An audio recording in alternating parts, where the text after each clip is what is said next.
Okay, hello. Welcome to the webinar. Shaking up my drink here. If I get overly excited, then I'm going to blame it on the caffeine here. Appreciate you guys tuning in. Welcome to the webinar. Appreciate you taking the time to hop on for what I think is about to be one of the most eye-opening presentations that you have ever seen. And I like to get started on time. I know we've got some people who are still popping on. But I want to kick things off and reward you guys who are already on. And here's the thing. We're going to be talking about something that I have found after over 20 years as an entrepreneur and network marketer to really be what I think is the single most powerful persuasion strategy for building your network marketing organization and for creating influence, whether that's in network marketing or even outside of network marketing. And, not only is it the most powerful persuasion strategy that I've ever seen, you're going to understand in a few moments why I say this concept can actually be dangerous. In fact, I'm going to give you some specific examples of just how dangerous it is. And so if you're listening to me right now, I'm going to just kind of trust that you're only going to use this ethically and morally.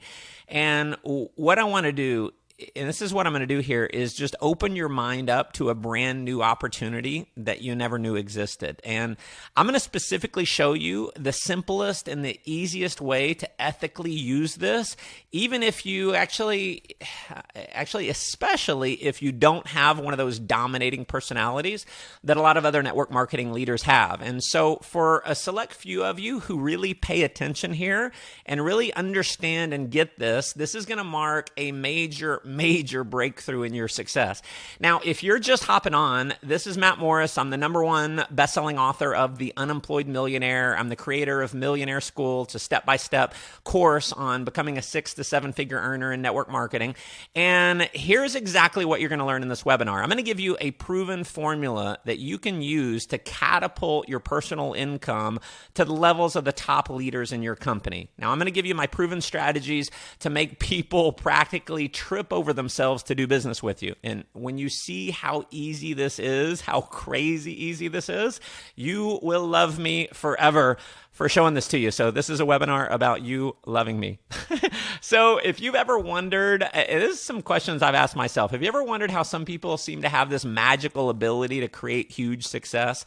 And you know the ones I'm talking about, where no matter what, it's like they always earn hundreds of thousands a year or even millions a year, and it seems like everything they touch turns to gold.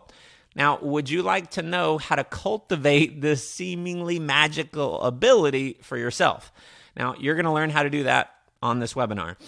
Have you ever wondered how some people seem to just come out of nowhere and they rocket to the top of their field seemingly overnight, and it's like all of a sudden everyone wants to do business with them? Well, I'm going to peel back the curtain and I'm going to show you how they did it.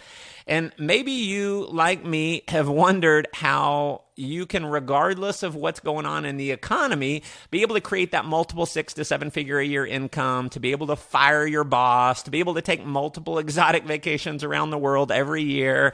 Maybe you want to be able to inspire thousands of people through your success story, to be able to spend all the time you want with your family, have the home of your dreams, the car of your dreams, and listen, everything else that you know is possible because you see other people having those kind of results. Now, if you answered hell yes, then you're in for a treat, because this is going to be an exciting presentation, the most exciting that you'll see all year. I have absolutely no doubt. Now, please don't think I am one of these guys who's going to tell you that you can make $1 million overnight. That is not what this is all about. This is about unveiling what is probably the single biggest catalyst for advancing your network marketing career, essentially giving you what I would consider to be an unfair advantage that most people in business would kill for, but unfortunately, they never even know it's out there. So if you're struggling to make a name for yourself in network marketing, if you want to be taken more seriously, then this is for you. If you're sick and tired of living paycheck to paycheck, barely getting by, constantly worrying about money like it was for me for so many years, this is for you. If you have that burning desire to succeed, if you're desperately looking for new ways to build your network marketing business quickly and easier than it is for you right now, then this presentation is for you. Now listen, before we get into the meat of the presentation here, I just want to lay down a few ground rules. Number one, because this presentation is extremely important to the future of you and your family, I'm going to ask you to shut off your mobile phone. I'm going to have you turn off the TV. Any other distractions, shut them off. I may never do another presentation like this again. I definitely don't want you to miss that one critical piece of advice that you can hit you at any moment and change your life. So number two here, my results are not typical. I know you're smart enough to know that most people who buy any sort of self-improvement, they're never going to improve. And most people who buy some sort of how to make money training will never make any money at all. And I hope you're one of the special few who really does have that hunger to succeed, and merely showing up here today says a lot about you. So now that that is out of the way, and before I pull back the curtain and show you the strategy, I think it's important for you to know that no matter where you are in your business career, I've probably been there, maybe worse. Probably worse, actually. Now, I know a lot of you are watching this, and you may have known me for years. Maybe you've seen me speak at an event. You've seen me online. You've watched one of my videos or a bunch of my videos. But I also know that you may be meeting me for the first time. So real quick, just to tell you a little bit about myself so we can be friends. And, this is always the part I don't like, because I don't ever want someone to think I'm some kind of egomaniac talking about myself. But here's the reality. I do think it's important for you to know who I am, because I do not believe anyone should get advice from someone who hasn't produced the kind of results in life that you're looking to produce yourself. So I'm just going to give you a few bullet points if that's okay. I'm an 8-time best-selling author, including my international bestseller, The Unemployed Millionaire. I'm the founder of a breakthrough publishing company. We've helped well over 100 people become best-selling authors. I went from being homeless at 21 years old to becoming a self-made millionaire at 29. I was the founder and CEO of the #1 most popular personal growth training website on the internet, generated over 100,000 customers. In network marketing, I've generated hundreds of millions of dollars through either my own companies or through my downline organizations. I've built organizations of over 1 million people around the world. I've been blessed to have been able to earn millions of dollars myself. I've been able to speak to audiences in over 25 countries around the world. Personally, traveled to over 60 countries. Have been seen on ABC, CBS, NBC, Fox News, CNN, and many other major media outlets, either online or on TV. And again, please don't think I'm saying any of that to brag, because listen, I have made every mistake in the book. I've made them all multiple times. I am by no means perfect.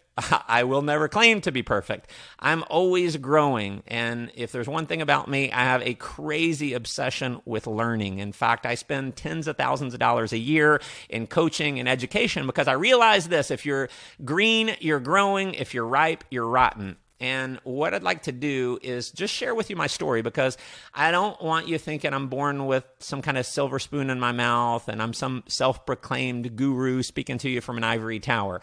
I am a normal guy who simply figured out the formula for success. And to be honest, I was almost shocked when this strategy worked for me so well, because I'm a regular guy and I wasn't groomed for any kind of success like this in my life. So this is me in my first swimming pool. Don't ask what I'm doing there with the hose. I definitely look like a happy camper. But all kidding aside, let me share with you what my life was like. And I'm sure you've heard speakers tell you their story about having a rough upbringing, but I guarantee you haven't heard a speaker share with you what I'm going to share with you. One of the things that you're going to realize about me is that I am for real. I tell the truth about my life. I'm an open book. So good, bad, or ugly, it may not always be the easiest, but I always tell the truth. So a couple years after this picture was taken, when I was about 4 years old, my parents divorced. So I lived with my mom and got to see my dad every other weekend. And one weekend, when I was about 5 or 6, my dad came over. He picked me up for our weekend together, which was my absolute favorite time in the world. But instead of going to his house, he actually dropped me off at my grandparents', telling me that we couldn't spend the weekend together. Well, that was the last time I saw him for a very long time, because he drove over to my mom's house where she was there with her boyfriend who she had fallen in love with. My father broke in and murdered my mom's boyfriend right in front of her. So you can imagine at that point in my life, life got a little crazy. So Dad, who was my hero, went to prison. Now, I hope none of you had to grow up with a parent in prison, but I can tell you it is a heartbreaking experience, especially for a little boy. And, my mother decided she was going to be an attorney. The challenge was she didn't have a college degree. So as a single mom, she worked 2 jobs to work her way through college and then work her way through law school. And, being a single mom and a full-time student definitely wasn't easy for her. I still wonder how she did it a lot of times. So we were incredibly poor. We actually lived in a trailer park in a little community right outside of Dallas. We were on food stamps, on welfare. I remember being so embarrassed because I was the kid in the lunch line that had the free lunch pass because we couldn't afford school lunches. Now, when my father got out of prison, he was still a severe alcoholic, and I'll spare you all the crazy details of how that affected me, but, went through everything from having to help carry Dad out of bars at 11 years old to, him leaving me miles from the house, having to walk home in the rain, seeing Dad passed out in the middle of the living room floor over and over and over. And unfortunately, when I was 13 years old, Dad ended up committing suicide, which again devastated me as a little boy because, despite all his challenges, I loved my father tremendously. And, I was school-wise definitely not the best student. I was a good solid C student in high school. I finished in the half of the class that made the top half possible. Went to a couple years of college, and we'll just say me and college didn't get along. Ended up dropping out before I failed out. So I got started as an entrepreneur because I just couldn't see myself getting a degree and being able to get any kind of decent job. So when I was 20 years old, filled with a ton of ambition, ton of drive, I decided to go full-time in network marketing, even though I had never had any success after my first 2 years.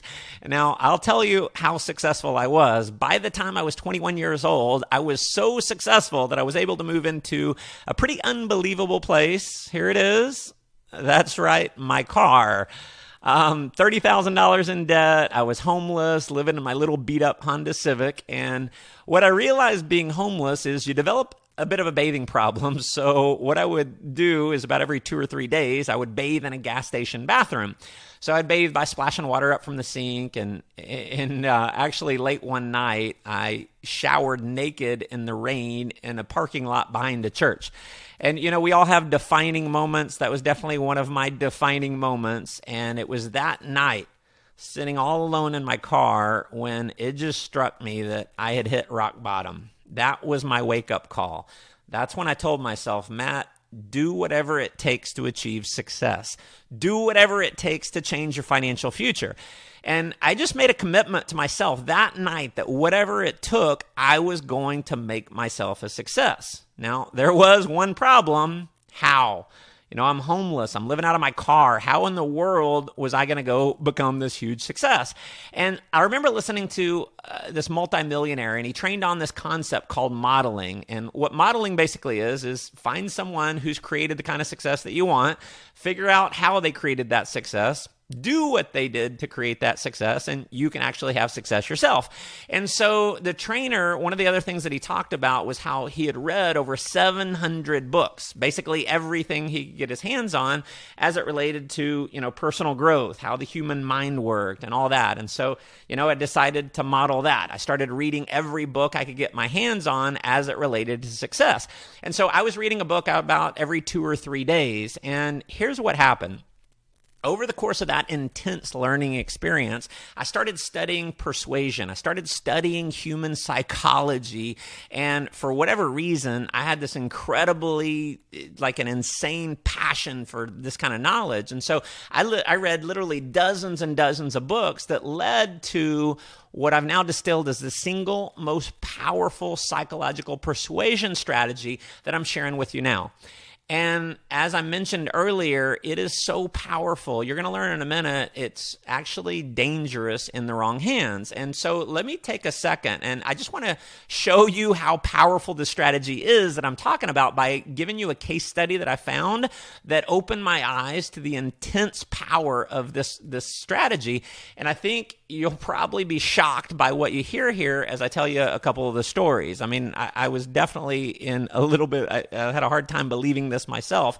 And it all starts with a simple question. Now, let me ask you this. If an authority figure in your life, if they ordered you to deliver a 400-volt electrical shock to another person, would you do it? Now, most people would answer the question with an adamant no. But Yale University, there's a psychologist called Stanley Milgram, and he conducted a series of experiments during the 1960s, and it demonstrated some, pardon the pun, shocking results.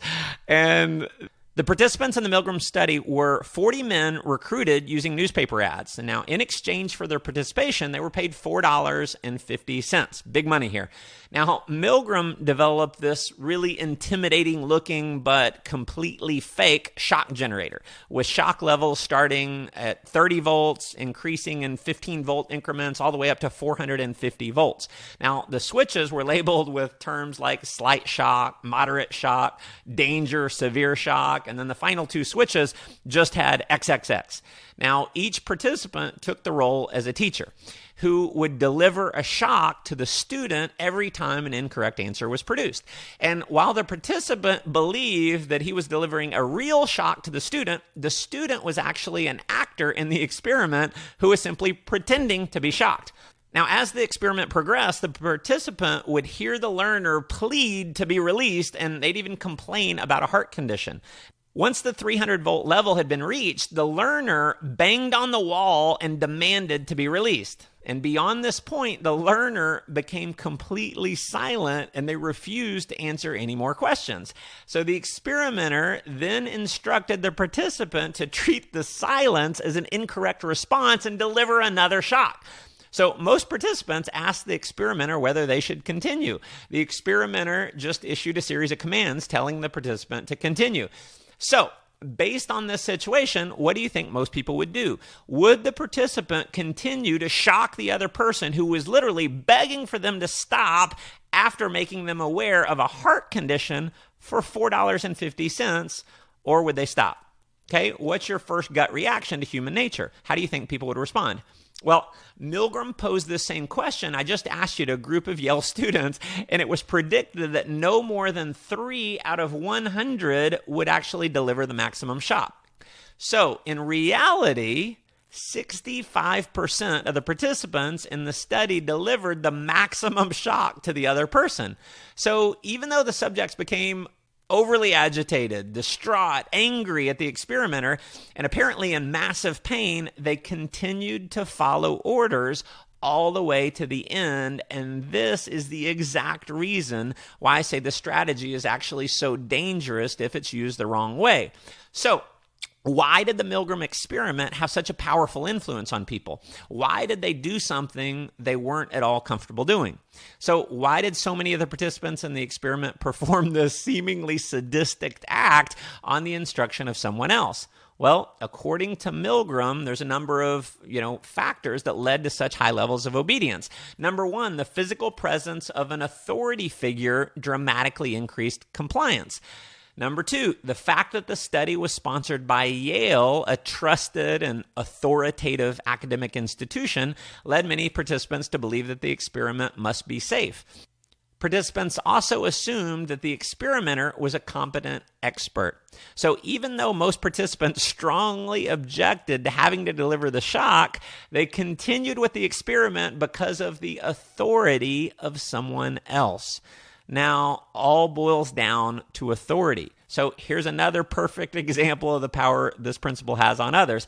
In a book called Medication Errors, Causes and Prevention, a Temple University professor, Michael Cohen and Neil Davis, they talked about the mindless compliance given to the boss of the medical case.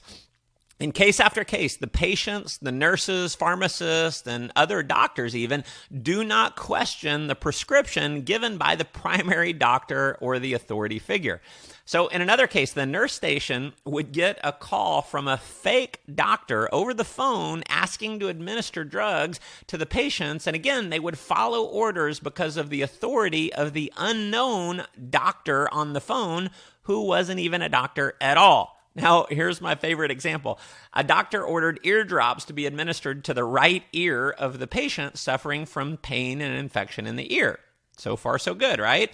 Now, instead of completely writing out the location of where the medicine was to be administered, the right ear of the patient, the doctor abbreviated so that the instruction read, place in our ear. Rear. So upon receiving the prescription, the nurse went to put the eardrops into the patient's rear. So obviously eardrops are from an earache and they do no good if they're not put in your ear, right? But again, they didn't question it. It was an order given by a legitimate authority figure and no one questioned it. So it all comes down to this one very powerful strategy, authority. See, people listen to, they want to be around, and in the business world, want to do business with people who have the perception of authority. Now, did you catch what I just said? I said the perception of authority. See, it doesn't even matter if it's a real authority or not. If people see you as an authority, you're going to get respect, you're going to get admiration automatically. Which leads to another interesting fact about this strategy I got from another one of my studies. In an old Sanka coffee commercial, the advertising agency hired an actor who played the doctor in one of his roles named Robert Young. Now, in this commercial, he was going on about the dangers of caffeine and telling people they should drink Sanka decaf coffee. Sanka sales went up so high that they ran the commercial for years in several different versions. So why would coffee sales skyrocket because of an actor? See, the ad agency understood this principle. They knew that people saw him as a doctor. Even though he wasn't a real doctor, he played one on TV. And this is the kicker, the Sanka commercial's ability to use the influence of authority without ever even providing a real authority. Now, as strange and backwards as this may seem, it's the appearance of authority that has all the weight, not the actual authority itself. And I could give you several other examples that are just as shocking, from nurses giving potentially lethal doses of medicine to a patient just because a doctor told them to. I could give you a study that proves that when someone has the position of authority, people actually believe that they're 2 to 3 inches taller than they really are. But I think you get the point. People follow the direction and they comply with those in positions of authority. Now, I'm sure by now you realize, you can see how powerful this concept translates to the business world. But you might be thinking, yeah, I get the point, but how can I be perceived as an authority? Now, if there were one thing that you can do to take your level of authority, no matter where it is right now, to the top 1% of 1% compared to everyone else in the world, setting you apart from everyone else in network marketing, and if it could be done by investing only 2 to 3 hours, what do you think it would be? I'm going to tell you right now, if you want a level of authority and significance that very few people have, you want to become a published author. Now, if you're wondering, how can you become an author by investing only 2 to 3 hours of your time? I'm going to show you exactly how my publishing company has helped over 100 people do exactly that. But first, you might be asking yourself, why become an author? So the short answer is this: it is the fastest and easiest way to be perceived as a recognized authority. So as a network marketer, what it does for you is it gives you the edge. It makes you stand out. It gives people around you the confidence in you and your ability to help them. In fact, just from my own experience, I can tell you that even after I reached a decent level of success, I worked like crazy, day and night, 7 days a week, and I struggled to even get to $100,000 a year. But what happened is, after I become a published author and I learned how to position myself as an authority and position myself as a leader worthy of being followed, I started earning over $1 million a year, much easier than I ever did working myself into the ground trying to just earn $100,000. 1,000. So you can think about this logically. Ask yourself this: don't you think your credibility increases dramatically when you hand people that you meet a copy of your published book instead of a boring business card like everyone else in the world does? I can tell you firsthand, it makes all the difference in the world. People just look at you differently when you're a published author. Now, being an author gives you instant credibility. It allows you to establish yourself as the expert in your industry, or really any industry that you want to get involved in. It gives you an unfair advantage over your competition. And, here's a serious question. In today's competitive environment, what is it that separates you from everyone else? Especially if you're marketing your business with sometimes thousands, tens of thousands of other people selling similar products and services. Why are they going to join you? Why are they going to buy from you? Why are they going to do business with you? So it is a well-known fact that people buy and they do business with people and companies that they know, like, and trust.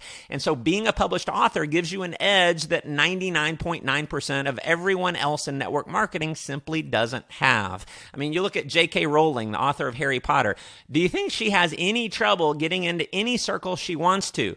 See, when people read your book or even see your book, when they see your name on the cover with you as an author, something magic happens. They don't know you, but they feel like they know you. They like you. They're attracted to you because your name is on a published book. They trust you because the perception of authors is they're recognized experts with authority. So what happens is you end up getting all three things you need to create massive success: know, like, and trust, just from becoming a published author. Now, if you have any desire whatsoever to be a public speaker, I'm telling you this: having a published book gives you the credibility to get on stages, not only in the U.S., but all over the world. If you're already a speaker and you don't have a published book, you are missing out on an enormous stream of income, because here's the reality. Every great, well-known speaker also has a book. So being a published author helps you attract more business partners, because the reality is when you have a published book, you're perceived as an expert. And again, people want to do business with experts. It's literally like getting a key that unlocks a whole new world of experience. So people, they just treat you different. They treat you with more respect. They treat you with admiration because you're an author. Now, I'm not saying any of this is right. I'm not saying it's wrong. I didn't do the research. I didn't do the studies. But what I am saying is, if you want to build a wildly successful business, you have to stand above the rest, and you need to be able to present yourself as an authority. And this, my friends, is the easiest and the fastest way to do it. Now, another reason to become an author, and for me, this was reason enough alone, is a book allows you to leave a legacy. So obviously, there's far more benefits to writing a book than just making money. Your book can help thousands or even tens of thousands of people improve their lives. Writing a book can be one of the biggest ways that you can make a contribution to the world. And here's the other thing. So many people go through their whole lives wanting to do something remarkable, wanting to do something that's going to allow them to leave their mark on the world, and a book allows you to make that a reality.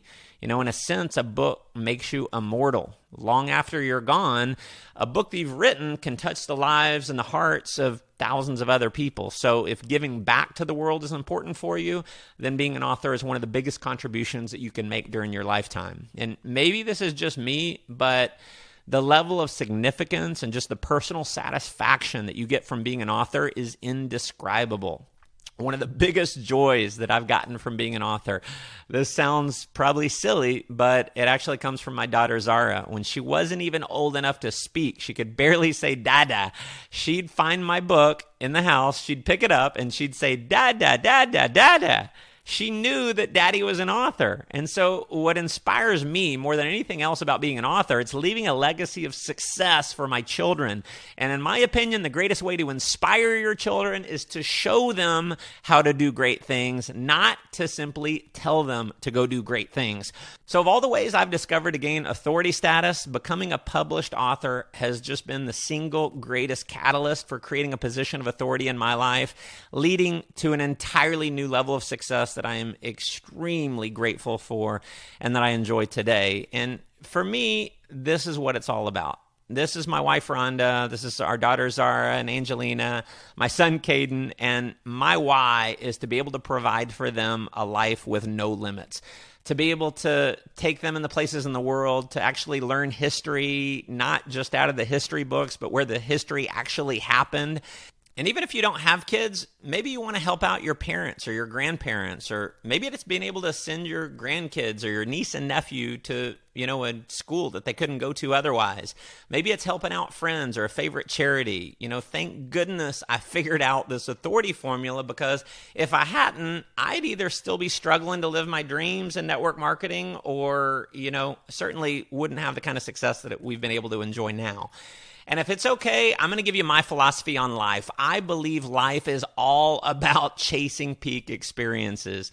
You see, here's the reality. We have a very limited amount of time on this planet. And on our tombstone, it's going to have the year you were born and the year you died. And in between those 2 years is a dash. So here's my question to you. What is your dash going to look like?